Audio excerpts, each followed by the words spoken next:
terminado un ciclo de sermones de la carta de Pablo que escribió a la iglesia que se encontraba en Galacia, y damos gracias a Dios por la oportunidad que nos dio de poder estar toda esta semana, todo este tiempo, escudriñando y conociendo un poco más acerca de lo que Gálatas hablaba a nuestras vidas. Damos gracias a Dios por eso, porque siempre es de bendición el poder estar escudriñando y así nos ayuda a poder enfrentar nuestra vida y nuestras realidades que vivimos cada uno. Gálatas mencionaba en algunos versículos y en algunos capítulos a Abraham, no sé si ustedes se acuerdan, en Gálatas, sobre su fe, sobre la fe de Abraham. Durante el año pasado, en nuestra academia bíblica, estuvimos estudiando el libro de Génesis. En el primero y en el segundo semestre estuvimos hablando en diferentes cursos con diferentes grupos de personas, estuvimos hablando y estudiando este libro de Génesis, que nos ayudó a entender muchas cosas en profundidad de lo que habla este libro en sí. Me gustaría invitarlos entonces a que pudiéramos reflexionar un poco, uniendo lo que veíamos los sermones domingo tras domingo de Gálatas y lo que vimos en Génesis, viendo un poco lo que era Abraham. Me gustaría que reflexionáramos acerca de este hombre. Para entender un poco, quiero ponerles en cierta manera en contexto de lo que significa el libro de Génesis y más o menos en qué consiste. Tengo una proyección que me va a ayudar. Exacto, gracias. La fe de Abraham. Pero antes, se me había olvidado. Retrocede, sí. No me hagas señas de ella. Vamos a leer nuevamente la Biblia, este relato, porque así nos ayuda un poco a refrescar y a tener en mente el versículo, los que nos van a acompañar en nuestra reflexión. Entonces les invito a encender y tener abierto ahí el capítulo 12 del libro de Génesis, versículo 10 al 20. Dice: en ese entonces hubo tanta hambre en aquella región que Abraham se fue a vivir a Egipto. Cuando estaba por entrar a Egipto, le dijo a su esposa Sarai: yo sé que tú eres una mujer muy hermosa. Estoy seguro que cuando te vean los egipcios dirán: es su esposa. Entonces a mí me matarán, pero a ti te dejarán con vida. Por favor, di que eres mi hermana, para que gracias a ti me vaya bien y me dejen con vida. Versículo 14. Cuando Abraham llegó a Egipto, los egipcios vieron que Sarai era muy hermosa. También los funcionarios del faraón la vieron y fueron a contarle al faraón lo hermosa que era. Entonces la llevaron al palacio real. Gracias a ella trataron muy bien a Abraham. Le dieron ovejas, vacas, esclavos y esclavas, asnos y asnas y camellos. Pero por causa de Sarai, la esposa de Abraham, el Señor castigó al faraón y a su familia con grandes plagas. Entonces el faraón llamó a Abraham y le dijo: ¿qué me has hecho? ¿Por qué no me dijiste que era tu esposa? ¿Por qué dijiste que era tu hermana? Yo pude haberla tomado por esposa. Anda, toma a tu esposa y vete. Y el faraón ordenó a sus hombres que expulsaran a Abraham y a su esposa junto con todos sus bienes. Como les decía, en el contexto de Génesis, del libro de Génesis, hay algunas cosas que son importantes que podamos tener en cuenta antes de meternos en la reflexión misma de Abraham. Entonces, Génesis está en la sección que nosotros llamamos Pentateuco. Yo no sé si usted sabe que esta palabra Pentateuco viene del griego, que ahí está la traducción, que significa 5 estuches, 5 libros, 5 rollos.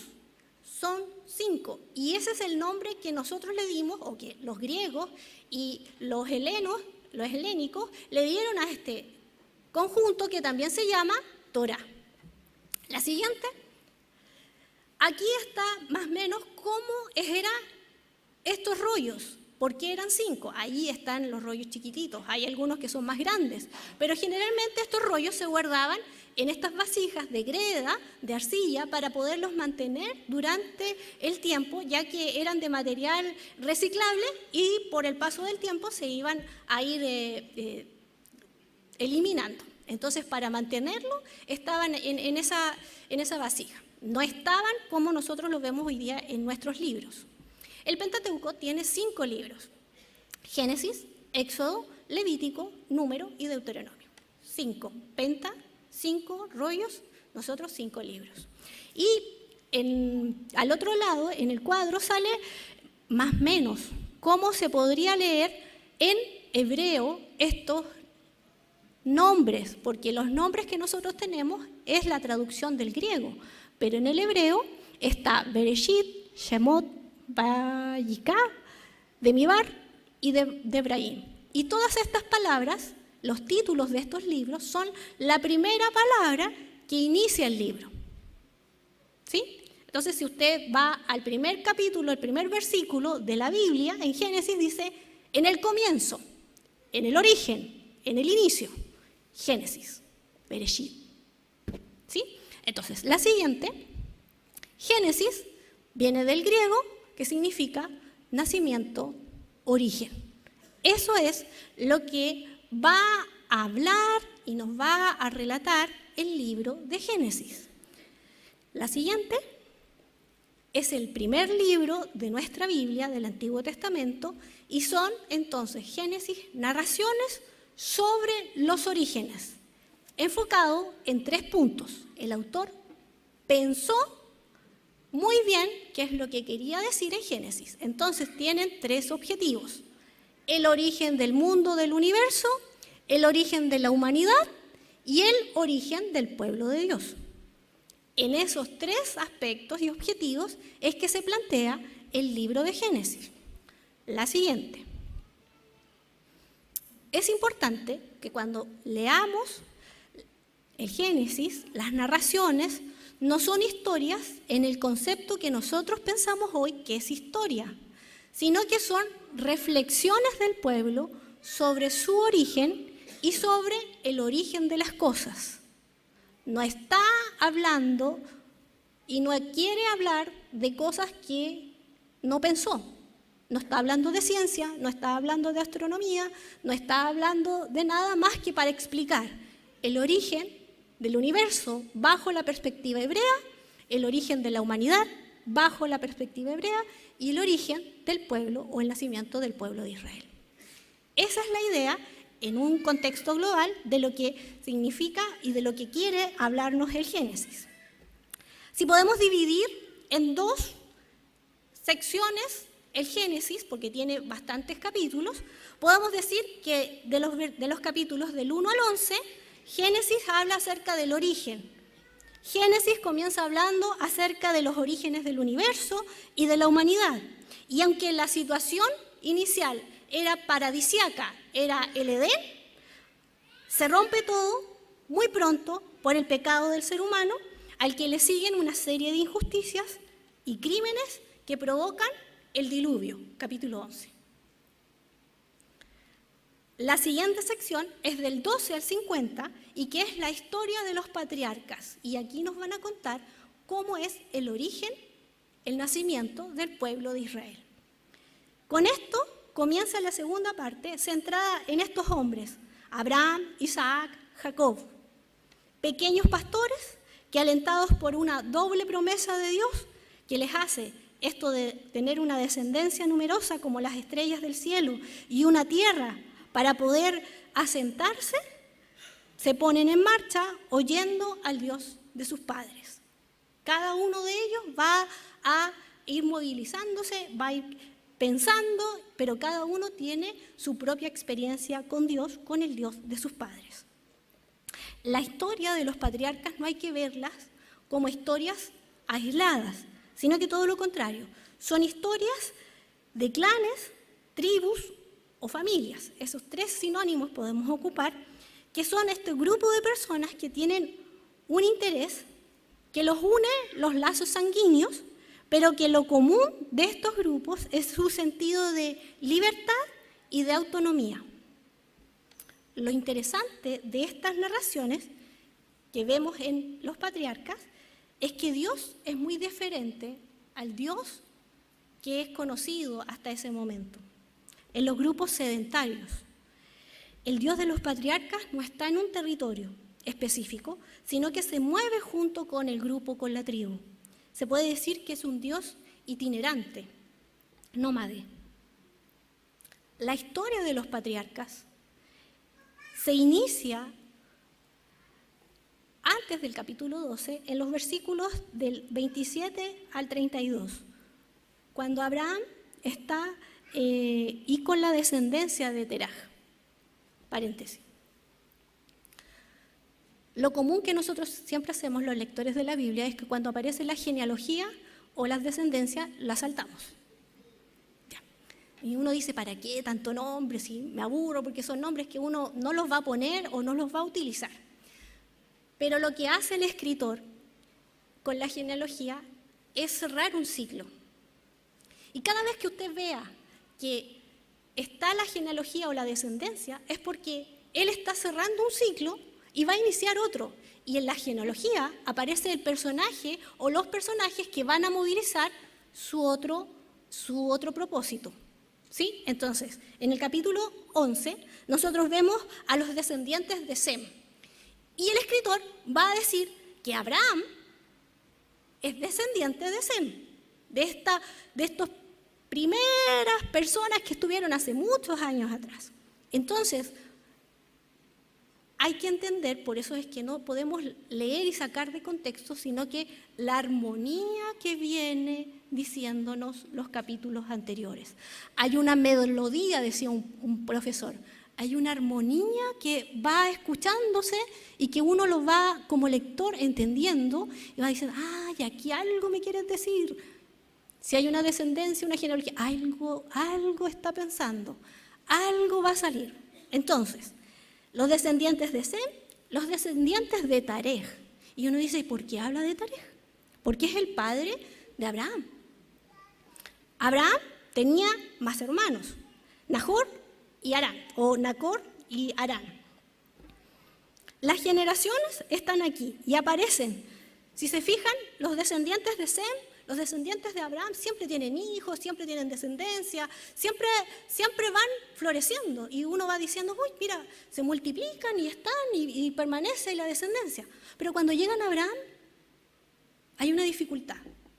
Y lo primero que vemos en estos capítulos, en estos versículos 27, es que Abraham toma por esposa a Sarai, y la esposa es estéril.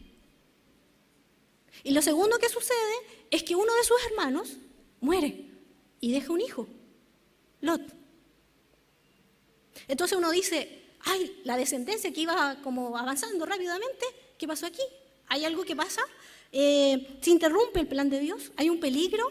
¿Qué es lo que sucede? Esta esterilidad de esta mujer va a provocar algo. La muerte está rondando al clan de Abraham. ¿Cómo será el origen del pueblo de Israel con este contratiempo?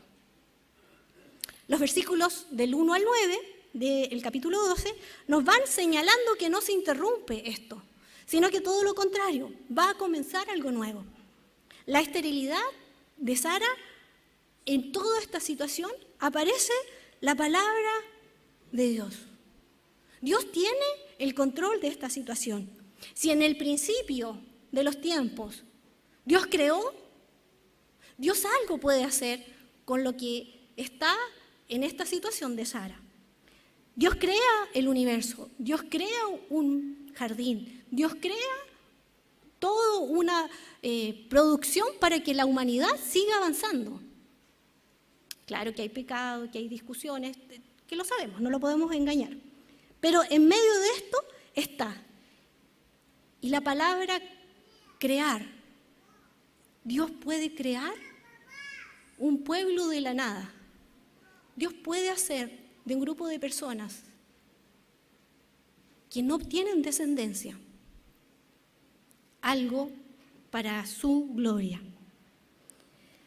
La vida de Abraham está determinada por la fe. ¿En qué consiste esa fe? Me detengo. Durante el verano estuve leyendo el libro Creer es también pensar, de John Stott. Es un librito chiquitito, es bien recomendable. Y John Stott señala que la fe no es credulidad. La fe en Cristo no es credulidad. Al ser crédulos, tenemos escasez de espíritu crítico y no se puede discernir. Tampoco la fe es optimismo o tener actitudes mentales positivas. Sí, todo me va a ir bien, yo tengo fe. Y esta palabra ronda en nuestro vocabulario como humanidad. Fe en cualquier cosa, pero los cristianos tenemos fe en Cristo, fe en Dios. Y no es un pensamiento positivo, no es que sea credulidad, sino que la fe cristiana es esencialmente razonable. Tiene que ver con la razón, con el pensar, porque confía en el carácter y las promesas de Dios. Es un error pensar que la fe y la razón son incompatibles. Van juntos. Es imposible creer sin pensar. Porque para tener la confianza en el carácter de Dios y en las promesas de Dios, debemos pensar en el carácter de Dios. Debemos asimilar lo que significa que Dios es un Dios que provee de todo. Es un Dios que sustenta todo. Entonces pensamos y creemos. Volvamos al Génesis.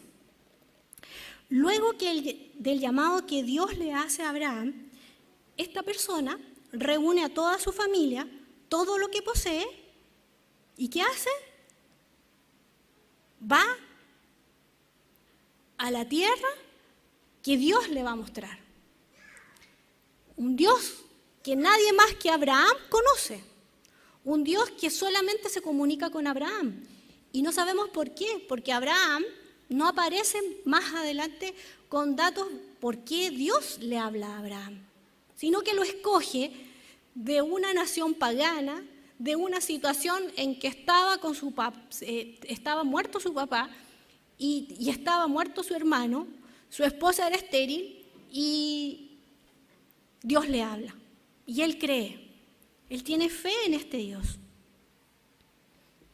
Y adopta no solamente a Abraham, sino que todo este clan, todas estas personas que incluyen a esta familia en la acción de salir. Van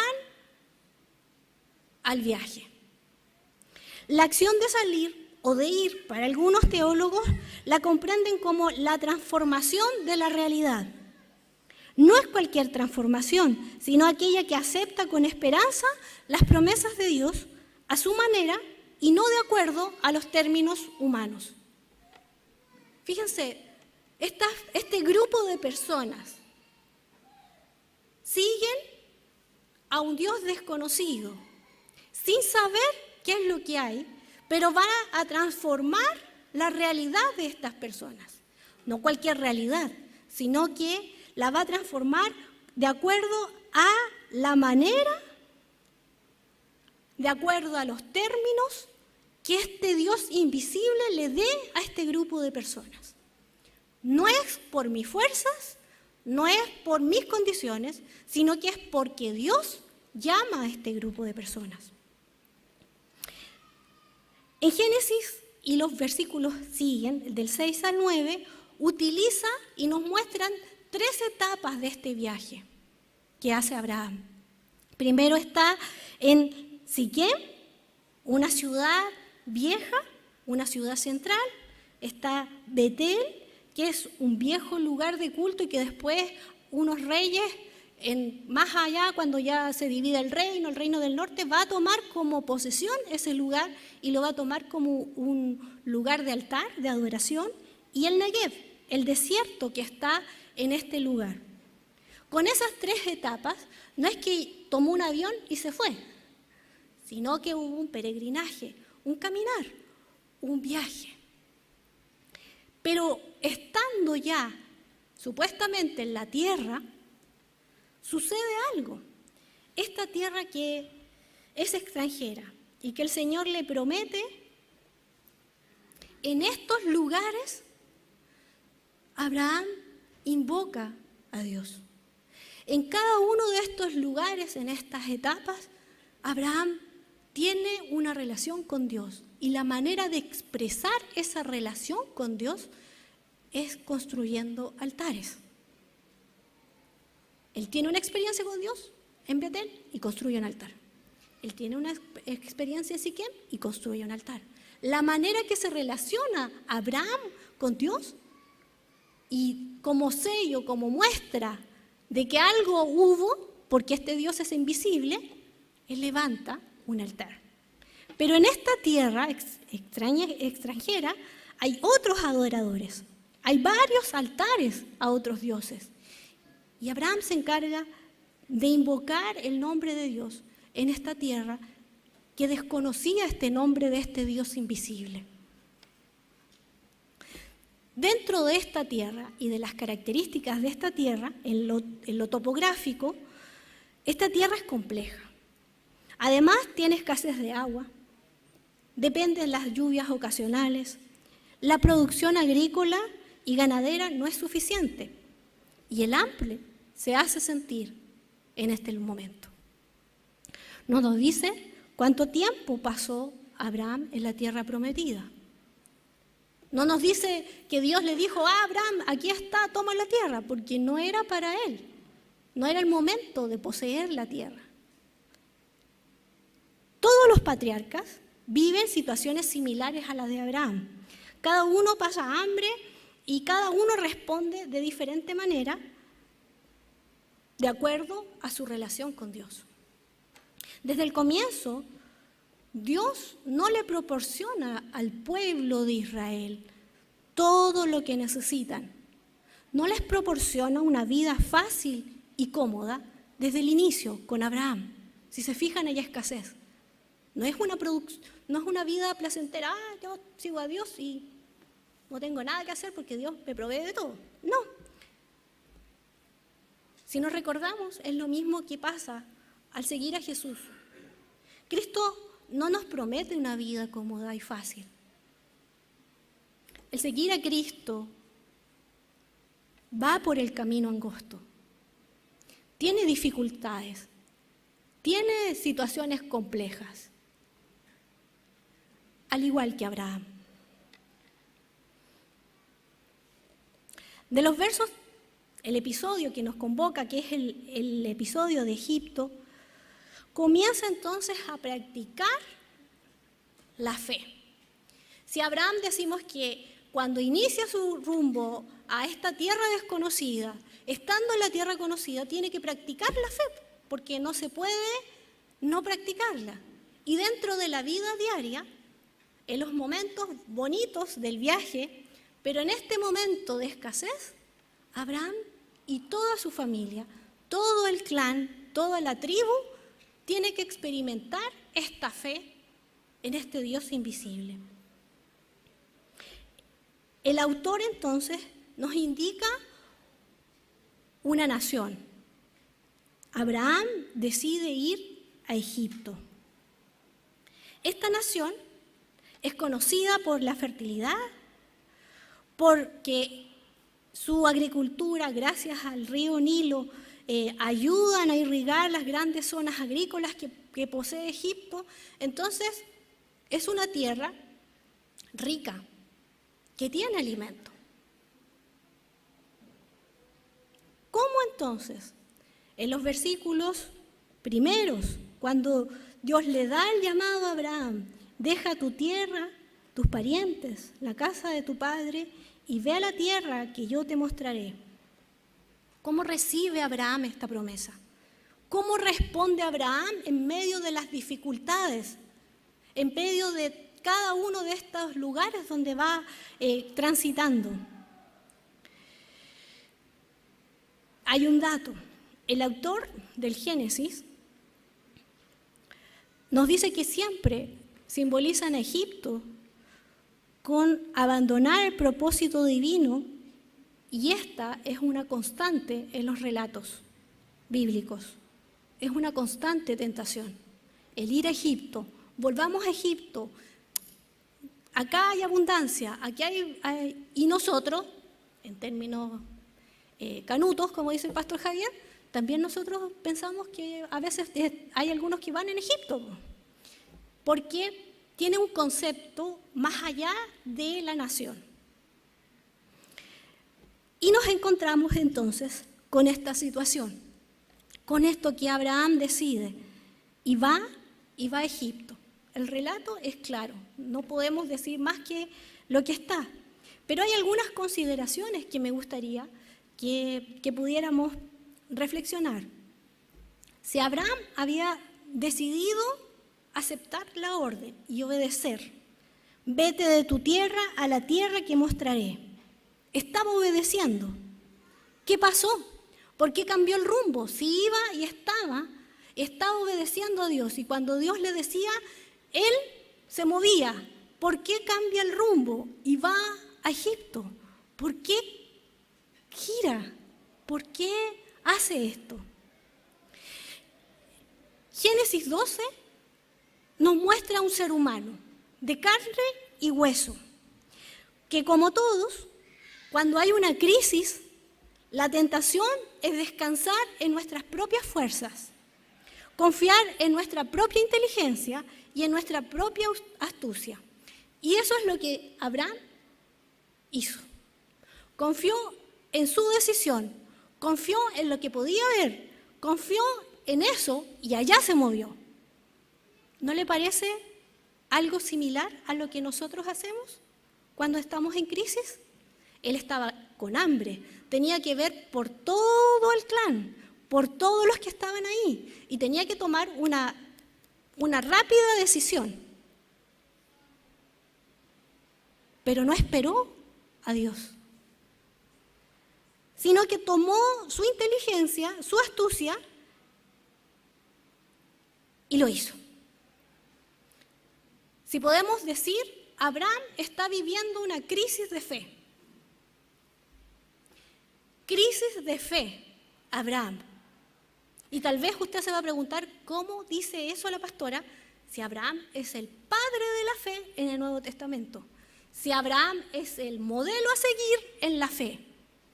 Por eso, porque es un ser humano de carne y hueso que nosotros podemos mirar y que podemos observar y que podemos reflexionar juntos con Abraham.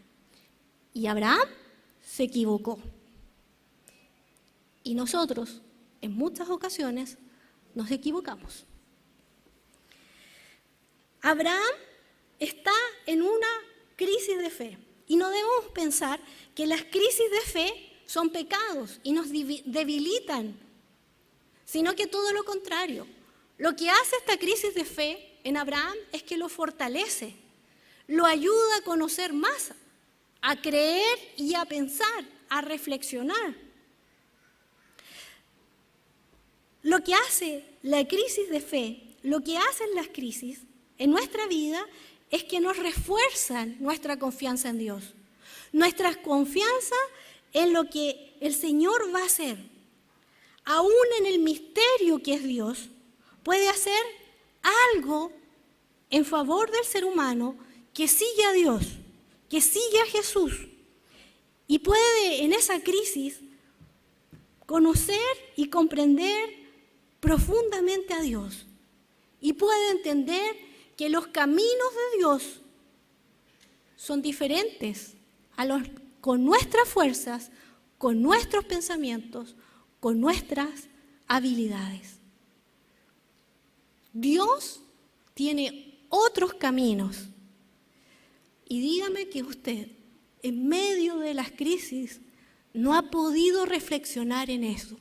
No ha conocido a Dios, no ha profundizado más en lugar de alejarse de Dios. Esas crisis han dicho, no, Dios va a hacer algo.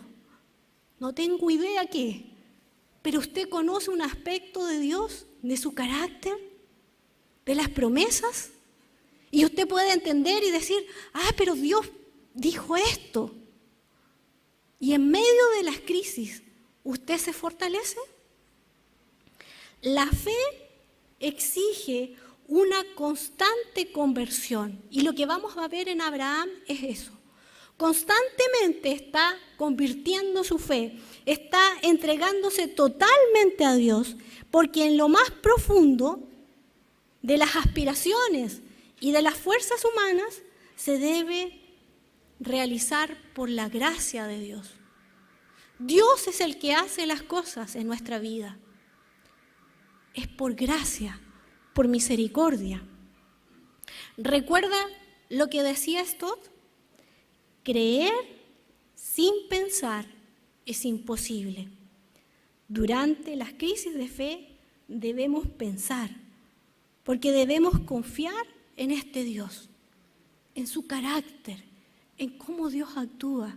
Y por eso leemos las Escrituras y decimos, si lo hizo con Abraham, si lo hizo con Moisés, si lo hizo con Josué, si lo hizo con los jueces, si lo hizo con los que no tienen nombre, y Dios los escuchó, tuvo misericordia, actuó en justicia, ¿cómo no va a actuar con nosotros? Pero eso es cuando pensamos y creemos juntos, cuando analizamos las cosas, cuando hablamos con Dios en nuestras oraciones, en nuestras conversaciones que tenemos con Dios. Fe es igual a creer, es igual a conocer. No se logra conocer a Dios haciéndole una pausa a nuestra mente y decir, voy a dejar la mente en blanco y voy a resolver esto después. No se logra así. Abraham conoce más a Dios. Su relación se va transformando cada vez más y este es el inicio. La fe de Abraham va madurando y cambiando a medida que conoce más a Dios. La segunda consideración es que Abraham puso en peligro la herencia prometida, que debía venir por Sara. Cuando entra a Egipto, él no trae nada, porque hay escasez, porque tiene necesidad, porque viene con los brazos cruzados. No hay nada. Pero se olvida de todo y se olvida de esta grande posesión que tiene, que es su esposa. Al decir que es su hermana, Abraham se muestra egoísta. Y fíjense, pueden ser palabras duras, pero Abraham lucra con ella. Porque la entrega a Faraón, lucra con la mujer. Gracias a ella adquirió posiciones. Pero Abraham no entiende que la descendencia viene también por la mujer.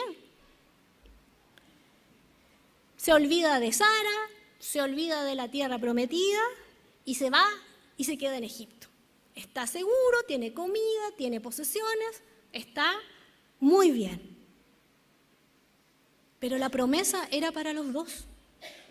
Cuando Dios le habla a Abraham, la promesa era para los dos, no para Abraham solamente. En este contexto patriarcal, porque estamos en los patriarcas, Abraham actúa en su tiempo.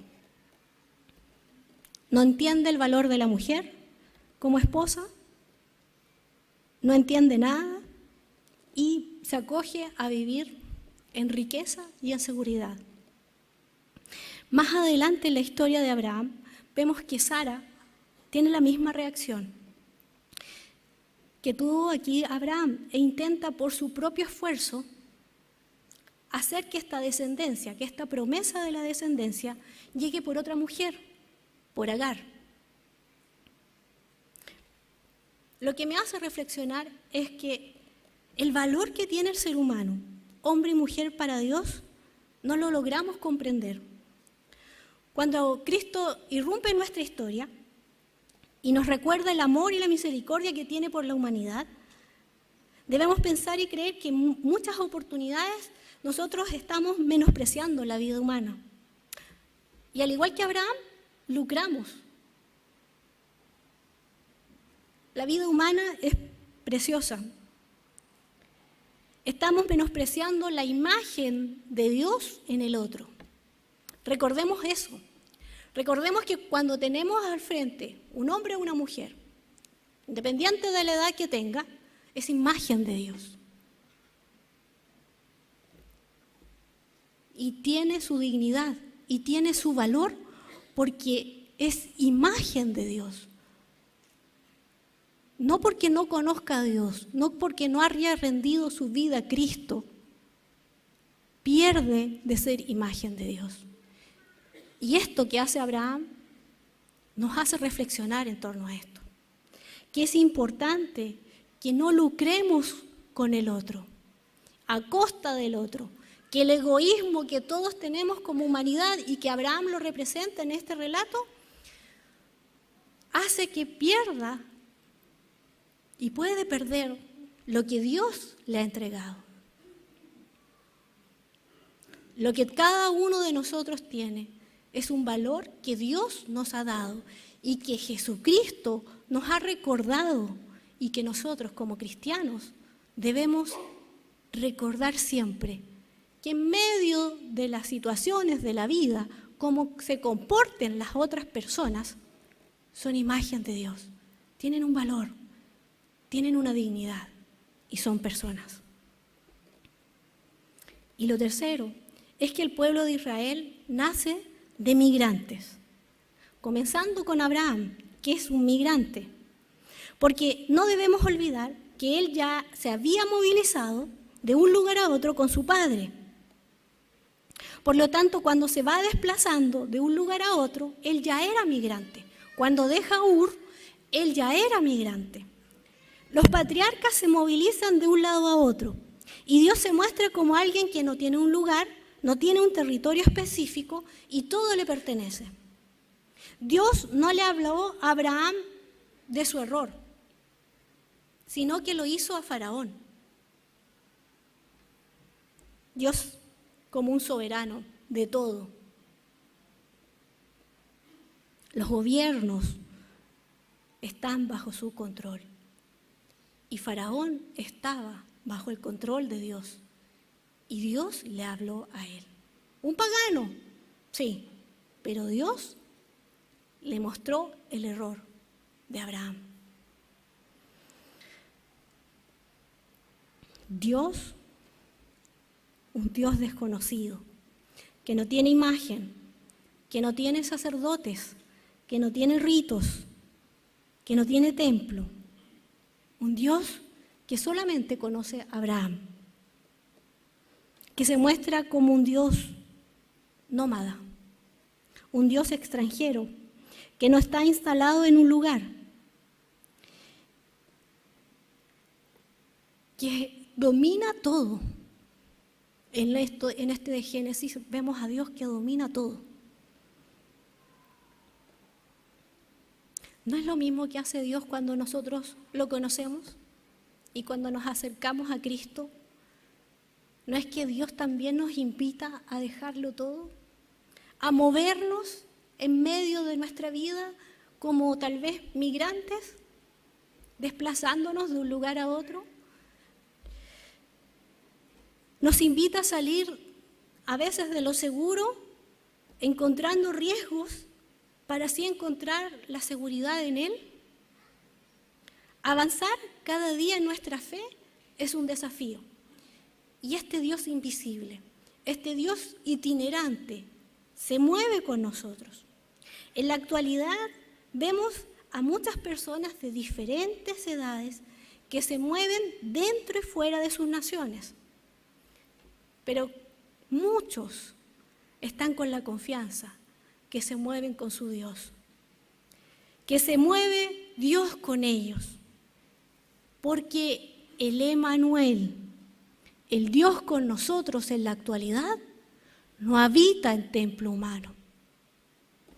Sigue siendo como en el origen, como en el inicio.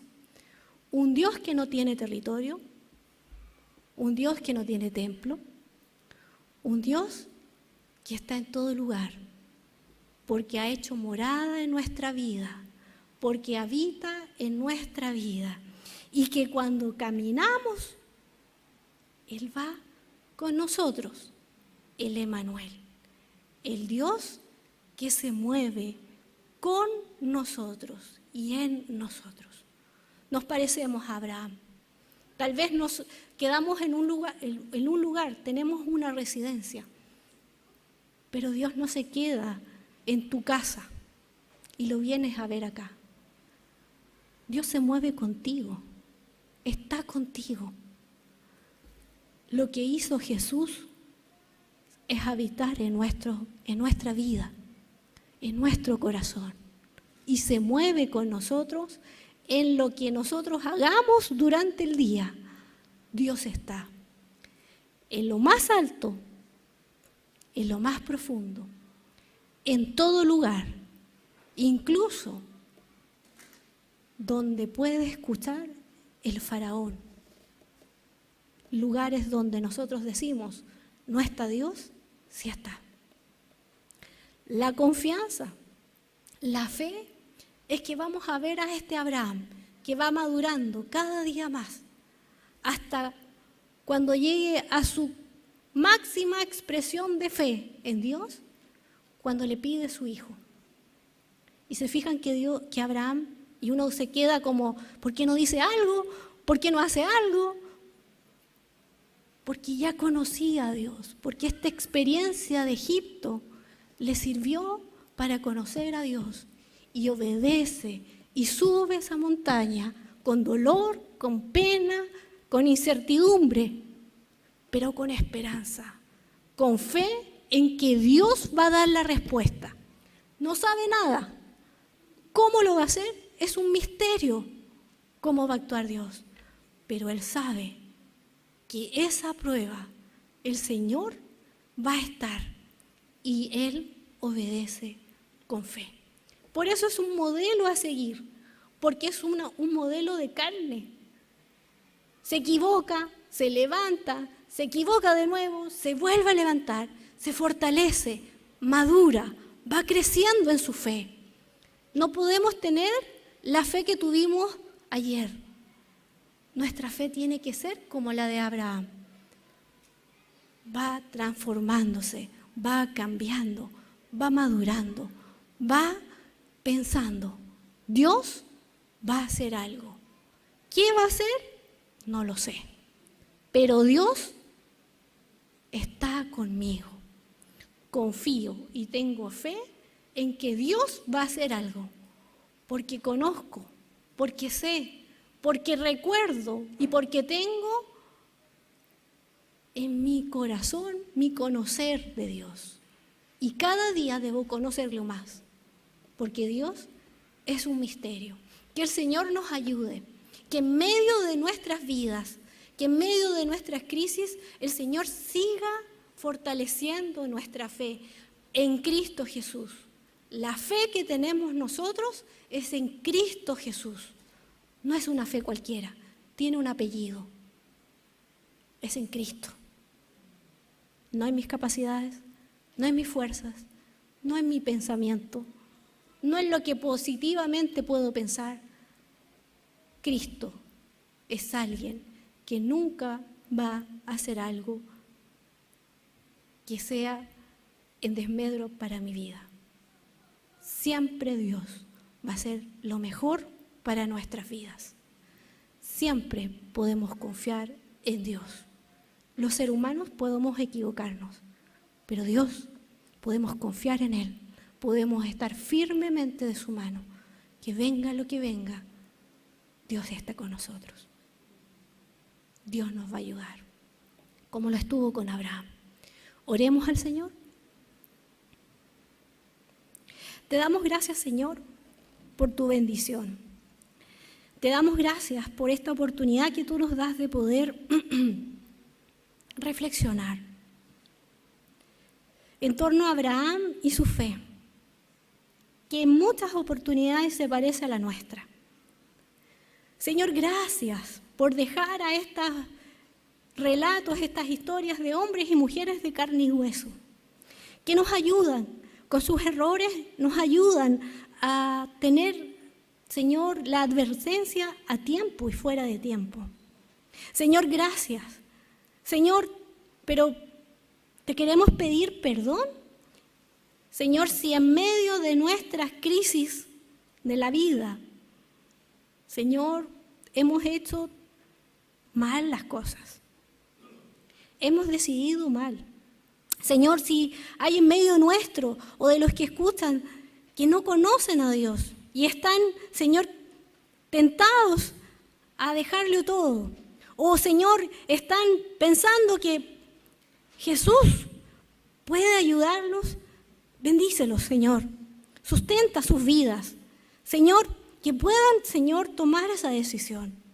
Señor, te pedimos perdón. Pedimos, Señor, que tú nos ayudes. Señor, en medio, Señor, de la vida, Señor, te hemos ofendido. Hemos pecado y te pedimos perdón. Gracias por la sangre de Jesús que nos perdona. Señor, gracias por la sangre que nos limpia y que nos hace, como cantábamos, un camino nuevo a Dios. En medio, Señor, de las circunstancias difíciles de nuestra vida, Señor, queremos depositar nuestra confianza en Dios, nuestra fe en Cristo Jesús, que Él es el sustentador de todo, es el que dio el sacrificio más sublime en la cruz, murió y resucitó para que hoy habitara en nuestros corazones. Te damos gracias, Señor, por lo que tú seguirás haciendo con nosotros. Bendícenos en medio, Señor, de las diferentes situaciones complejas. Señor, de los que están presentes y de los que nos están viendo por internet. Sustenta nuestras vidas. Susténtalas como solamente tú lo puedes hacer. Sustenta, Señor, a cada uno de nosotros que ha salido de su seguridad, que ha salido, Señor, de eso seguro y está, Señor, caminando por fe contigo. En medio, Señor, de muchas tentaciones, permite, Señor, que te siga mirando a ti. Permite, Señor Jesús, que las muchas tentaciones, que las muchas voces que puedan decir, deja esto, deja de ser cristiano o cristiana, Señor, fortalécelos. Que tu Espíritu Santo recuerde en nuestras vidas tu palabra, tu carácter. Muéstrate como el Dios invisible, como lo hiciste con Abraham. Muéstrate como ese Dios que lo sustenta todo, que lo ve todo y que está en todo lugar. Sustenta nuestras vidas, ayúdanos, bendícenos, porque somos propiedad tuya. Tú nos compraste y somos tu pueblo. Somos, Señor, tus hijos e hijas. Te damos gracias, muchas gracias, porque tú estarás con nosotros. Emmanuel, gracias por estar en medio nuestro, por caminar en medio de nosotros y hacer morada en nuestras vidas. Gracias, muchas gracias. En el nombre de Jesús. Amén.